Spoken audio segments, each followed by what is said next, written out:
संजीवनी के आज के शो में हम बात करने जा रहे हैं ड्राई फ्रूट्स के एक खास ड्राई फ्रूट की। जी हाँ, बहुत तरह के ड्राई फ्रूट्स होते हैं, जैसे कि हम बात करें बादाम की, काजू की, और ऐसे ही एक होता है पिस्ता। ड्राई फ्रूट के रूप में इस्तेमाल होने वाला पिस्ता जानते हैं, न केवल एक बेहतर स्नैक है बल्कि ये स्वास्थ्य के लिए भी बेहद लाभदायक है।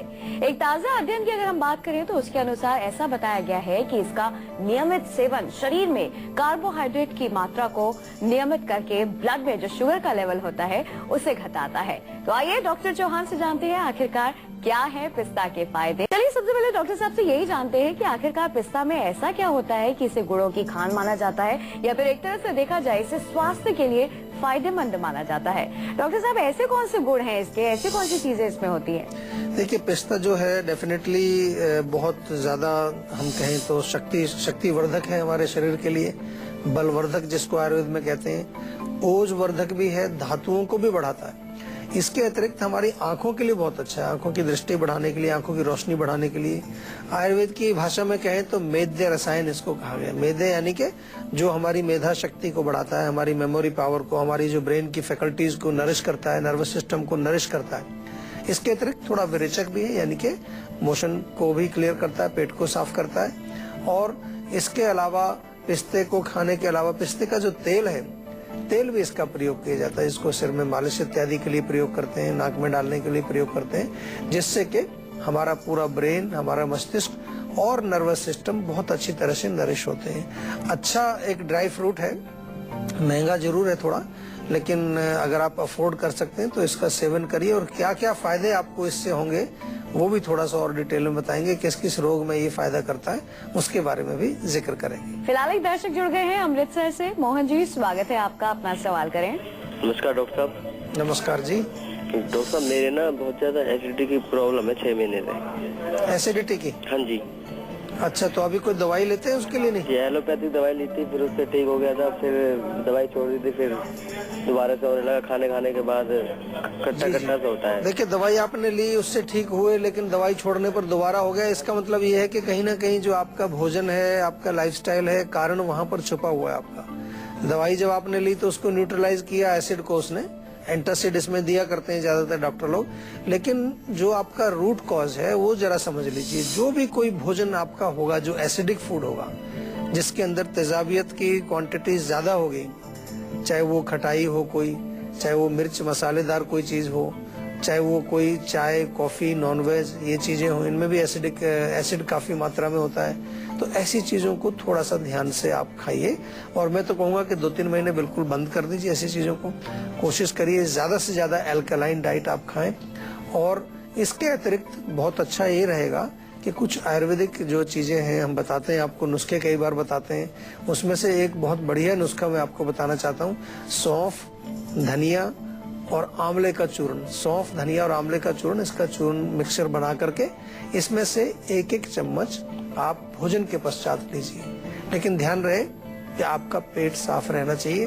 अगर कब्ज रहती है आपको तो रात को 1 चम्मच त्रिफला चूर्ण ले लीजिए। कई बार मैंने देखा है कि जिन लोगों को कब्ज रहती है, कॉन्स्टिपेशन, पेट साफ नहीं होता, उनको जो है अंदर हीट बॉडी में रह जाती है और उसका तेजाब जो है वो पूरा बाहर नहीं निकल पाता, एसिडिटी उससे हो जाती है। या एक और भी कारण देखा है कि यदि आपको पेशाब से संबंधित कोई प्रॉब्लम हो, यूरिन आपको ठीक से नहीं आ रहा है, तो उसकी वजह से भी कई बार गर्मी शरीर के अंदर रह जाती है। तो हमारे जो वेस्ट प्रोडक्ट्स हैं, चाहे वो हमारा स्टूल, यूरिन, पसीना जो है, ये पूरा बाहर निकलना चाहिए। कभी कभार हम लोग इस पर ध्यान नहीं देते। आयुर्वेद में बड़ा स्पष्ट लिखा है कि जब हम किसी व्यक्ति को हेल्दी कहें, किसी को हम स्वस्थ कब कहते हैं, जब उसका जो है मल क्रिया, यानी कि उसकी पूरी जो एक्सक्रीटरी सिस्टम्स हैं, जो वेस्ट प्रोडक्ट्स को शरीर से बाहर निकालने की जो क्रियाएं हैं, वो बिल्कुल सुचारू रूप से काम करती रहे। ये बहुत गहरी बात है। सुनने में कई बार लगेगा आपको कि इससे क्या फर्क पड़ेगा, लेकिन ये बहुत भयंकर बीमारियों को जन्म दे सकती है। अगर आपके जो वेस्ट प्रोडक्ट्स हैं, जो आपके मल पदार्थ हैं, यदि वो शरीर में ही रुके रह जाएंगे तो अनेक रोगों को पैदा करेंगे। आज हम बात कर रहे हैं पिस्ता की। कभी आपने ध्यान दिया है पिस्ता कैसा नजर आता है? पिस्ते की अगर हम शेप पर गौर फरमाएं तो आंखों के आकार का नजर आता है। चलिए डॉक्टर साहब से जानते हैं जो आंखों के आकार का दिखता है वो आंखों के लिए कितना फायदेमंद है। डॉक्टर साहब, कितना फायदेमंद है आंखों के लिए पिस्ता? देखिए, बिल्कुल ऐसा एक मानना है, कुछ एक ऐसी थ्योरी है कि कुदरत में कुछ ऐसी चीजें बनाई गई हैं जिनकी शेप और साइज थोड़ा हमारे कुछ ऑर्गन्स के साथ मिलती है, या साइज भी नहीं मिलेगा तो शेप उसका ऐसा होता है। जैसे आपने राजमा का शेप देखा होगा तो किडनी जैसा होता है। यदि आप देखें अखरोट तो पूरा हमारे मस्तिष्क जैसा होता है। ऐसे कई चीजें हैं, यदि आप कुछ उन चीजों को देखें ध्यान से तो उनका शेप बिल्कुल हमारे ऑर्गन्स की तरह नजर आता है। तो इसीलिए पिस्ते को भी उस कैटेगरी में रखा गया, केवल दिखने की वजह से नहीं बल्कि उसमें कुछ ऐसे पोषक तत्व मौजूद हैं, ऐसे न्यूट्रिएंट्स, ऐसे विटामिन पिस्ते के अंदर होते हैं जो डेफिनेटली हमारे आंख की रोशनी के लिए और स्पेशली जो आंख की हमारी जो अंदर की जितनी भी जो छोटी छोटी उसके जो हिस्से हैं उनको पोषित करने के लिए बहुत अच्छा काम करता है। तो ये बिल्कुल सही बात है, अगर आप पिस्ता रेगुलर खाएंगे तो आपकी आंखें बिल्कुल स्वस्थ रहेंगी। चलिए डॉक्टर साहब से ये जानते हैं कि पिस्ता का हम सभी लाभ उठाना चाहते हैं। ऐसे में अगर हम पिस्ता का सेवन करते हैं तो कौन कौन सी ऐसी बीमारियां हैं, कौन कौन से ऐसे रोग हैं जो दूर हो सकते हैं पिस्ता के सेवन से? डॉक्टर साहब, हर कोई चाहता है कि वो स्वस्थ रहे और हर कोई चाहता है कि ड्राई फ्रूट्स का पूर्ण लाभ उठाए। ऐसे में बीमारियों की अगर हम बात करें तो कौन कौन सी बीमारियां दूर हो सकती हैं? देखिए, सबसे पहले तो क्योंकि ताकत की चीज है तो जनरल वीकनेस, कई लोगों को थकान बनी रहती है, खून की कमी हो, उनके शरीर में एनीमिया हो या आईसाइट वीक हो, धातु उनके कमजोर हो, सेक्सुअल वीकनेस हो, मस्तिष्क के रोगों में भी बहुत अच्छा काम करता है क्योंकि एक तरह से नर्वस सिस्टम को ये टोन अप करता है। तो एंग्जाइटी है, डिप्रेशन है, और हमने आपको थोड़ा सा बताया कि पेट के लिए भी बहुत अच्छा है। पेट के लिए अगर कब्ज रहती है, कॉन्स्टिपेशन रहती है तो ऐसे रोगों में, त्वचा के रोगों में बहुत बढ़िया है। त्वचा के लिए अच्छा माना जाता है क्योंकि इसमें विटामिन ई की क्वांटिटी होती है।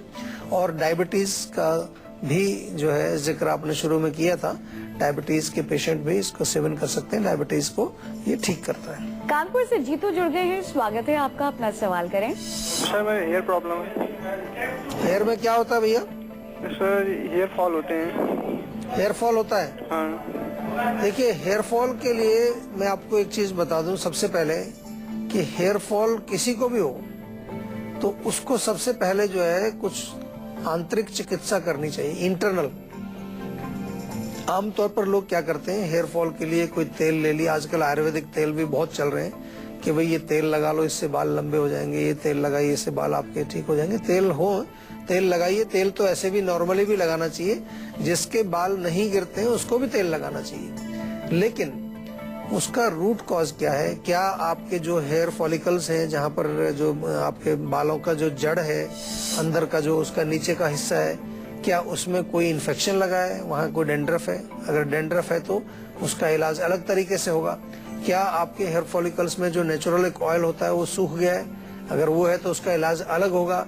क्या वहाँ पर ज्यादा पित्त बढ़ गया है? पित्त बढ़ गया तो उसका इलाज अलग होगा। क्या वहाँ पर कुछ खारिश खुजली होती है, ड्राइनेस होती है, वात की वजह से होती है, वो उसका कारण अलग है। क्या आपके भोजन में पोषण ठीक नहीं है, प्रोटीन्स की कमी है, उसकी वजह से बाल आपके गिर रहे हैं? क्या आप बहुत ज्यादा जो है केमिकल्स का प्रयोग करते हैं बालों में, उसकी वजह से बाल गिर? देखिए, मैंने आपको 6-7 कारण तो अभी गिना दिए। तो ऐसा नहीं है कि बस एक तेल आपने ले लिया।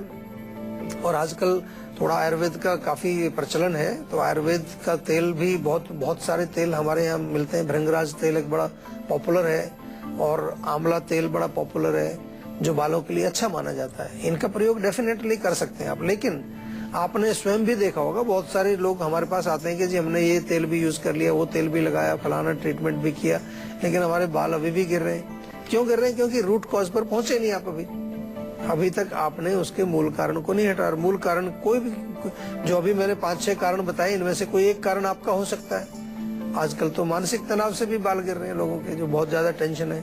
तो जो कारण होगा उसकी चिकित्सा करने से आपको परमानेंट लाभ मिलेगा। इस पर थोड़ा सा गौर कीजिए। आपने जैसे अभी प्रश्न पूछा है तो बहुत एक कॉमन क्वेश्चन आपने पूछा। अब इसको स्पेसिफिक इसका कारण ढूंढने के लिए क्या करना पड़ेगा?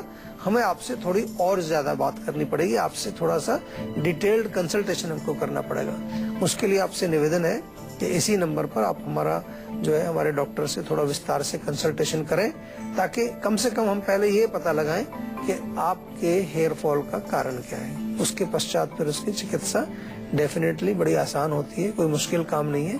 खास तौर से अगर अभी आपकी एज 40 साल से कम है, 50 से कम है, क्योंकि कुछ एज के बाद तो फिर हेयर फॉल थोड़ा सा नॉर्मल भी समझा जाता है। हम बात कर रहे हैं पिस्ता की। डॉक्टर साहब ने हमें बताया कि डायबिटीज के जो पेशेंट्स होते हैं उनके लिए भी फायदेमंद होता है पिस्ता। तो एक तरह से देखा जाए, अगर आप डायबिटीज के पेशेंट हैं और ऐसे में आप पिस्ता का सेवन करें, और ऐसे ही बहुत सारे डायबिटीज के पेशेंट अगर पिस्ता का सेवन करें, तो क्या डायबिटीज के पेशेंट्स की संख्या को कंट्रोल में किया जा सकता है? आइए जानते हैं डॉक्टर साहब से। डॉक्टर साहब, क्या ऐसी पॉसिबिलिटी है, जैसे कि आपने कहा कि पिस्ता फायदेमंद होता है डायबिटीज के पेशेंट्स के लिए, तो अगर लोग खाना शुरू कर दे तो कम हो सकते हैं? देखिए, बिल्कुल आपको देखना ये है कि पिस्ते से होता क्या है। पिस्ते से, जैसा कि आपने शुरू में बोला था कि एक रिसर्च के अनुसार जो कार्बोहाइड्रेट्स हमारे बॉडी में जो हम खाते हैं, और कार्बोहाइड्रेट्स जो है अगर उनका एब्जॉर्प्शन ना हो, पूरा शरीर में उनका यूटिलाइजेशन ना हो, तो वो आपके ब्लड में रह जाएंगे, तो वो शुगर बढ़ती है। तो पिस्ता उस चीज को, एब्जॉर्प्शन को बढ़ाता है उससे। लेकिन ये कोई ऐसा मैं नहीं कहूंगा कि पिस्ता खाने से आपकी डायबिटीज ठीक हो जाएगी। डेफिनेटली इट इज सपोर्टिव, एक सप्लीमेंट के रूप में आप उसका प्रयोग जरूर कर सकते हैं। लेकिन डायबिटीज जिसको भी, जिस व्यक्ति को भी है, उसका प्रॉपर इलाज आपको अवश्य करना चाहिए। साथ में डाइट कंट्रोल, एक्सरसाइज, ये तमाम चीजें जो है बहुत जरूरी हैं। लेकिन पिस्ता खाने से धातु वर्धन भी होगा, जो कि डायबिटीज में एक बहुत बड़ा एक फैक्टर होता है, एक कॉम्प्लिकेशन होता है कि जिस व्यक्ति को डायबिटीज होती है उसके धातु बड़े तेजी से जो है कमजोर होते हैं। सभी धातु, पूरे शरीर में उसको वीकनेस होती है। कई लोगों का तो वेट भी कम हो जाता है। तो इसलिए उनको पिस्ता खाने से डेफिनेटली फर्क पड़ेगा, फायदा होगा, खाना चाहिए। चलिए अब बात करते हैं पिस्ता के तेल की। पिस्ते का जो तेल होता है वो सेहत के लिए कितना फायदेमंद होता है, आइए जानते हैं। डॉक्टर साहब, जैसे कि आपने कहा कि पिस्ता बहुत फायदेमंद होता है, तो जाहिर सी बात है इसका तेल भी होगा। उसमें क्या क्या खूबियाँ होती हैं, क्या कुछ अलग खूबियाँ होती है, और किस तरह का फायदा देता है? मोस्टली देखिए, स्किन के लिए बहुत अच्छा है। विटामिन ई की क्वांटिटी उसके अंदर है, तो अगर आप स्किन पर मसाज करें, स्पेशली डार्क सर्कल्स हैं या स्किन के ग्लो के लिए बहुत अच्छा है। इंटरनली उसको खा भी सकते हैं आप। 1 चम्मच 1 गिलास दूध में डाल के अगर पिए पिस्ते का तेल, तो बहुत फायदा करेगा। इसी प्रकार से उसको नाक में डालेंगे तो आपके नाक के पूरे मार्ग को वो नरिश करता है, उसको लुब्रिकेट करता है। सिर में मसाज करेंगे तो मस्तिष्क को भी नरिश करता है, लुब्रिकेट करता है। तो तेल अच्छा है, काफी बढ़िया उसकी क्वालिटीज है, उसका भी प्रयोग कर सकते हैं। इसी के साथ बारी आ गई है आज की संजीवनी की, जिसमें डॉक्टर साहब बताएंगे पिस्ते को लेकर क्या है आज की संजीवनी। तो डॉक्टर साहब, क्या है आज की संजीवनी?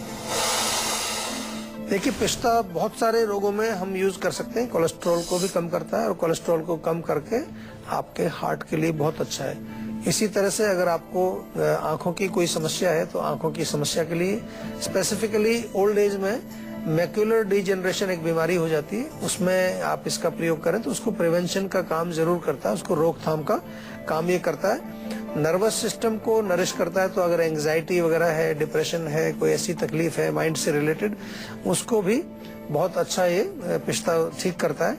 विटामिन ई मैंने बताया, तो स्किन की ग्लो के लिए अच्छी ताजा आपको चमकती और दमकती स्किन चाहिए, उसके लिए आप पिस्ते का सेवन करिए। और हेयर ग्रोथ को भी स्टिमुलेट करता है, यानी कि यदि आपके हेयर फॉल हो रहे हैं, बाल गिर रहे हैं, तो पिस्ता आप खाइए, डेफिनेटली आपके हेयर ग्रोथ भी अच्छी रहेगी। तो चलिए बिना वक्त गवाए बात कर लेते हैं संजीवनी टिप्स की, जिसमें आज डॉक्टर साहब हमें बताने वाले हैं कमर के दर्द को दूर करने के कारगर नुस्खे। चलिए डॉक्टर साहब से जानते हैं क्या है आज के डॉक्टर टिप्स।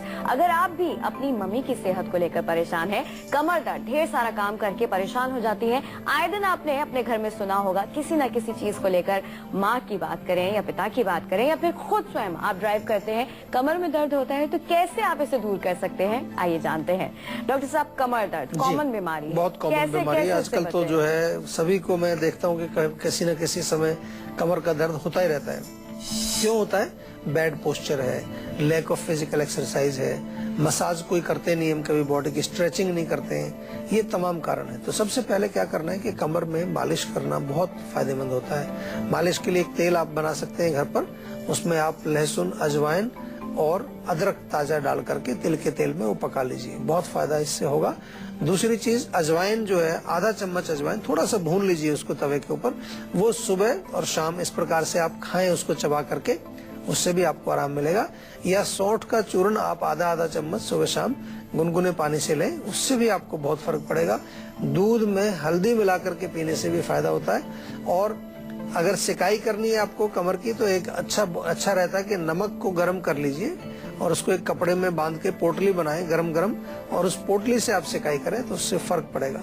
और जहां तक क्रोनिक पेशेंट्स हैं, जो कमर दर्द के बहुत पुराने मरीज हो चुके हैं, उनके लिए बहुत ही बढ़िया है पंचकर्म चिकित्सा। सीधे जो है आप आइए हमारे यहाँ पर पंचकर्म चिकित्सा के लिए, उसमें बहुत अच्छे रिजल्ट्स मिलते हैं। पुराने से पुराने कैसे भी दर्द हो आपके, उसमें 5-7 दिन कम से कम आपको रुकना पड़ता है, कभी कभार 2 हफ्ते भी लग सकते हैं, लेकिन उसमें आपको डेफिनेटली आराम मिलता है।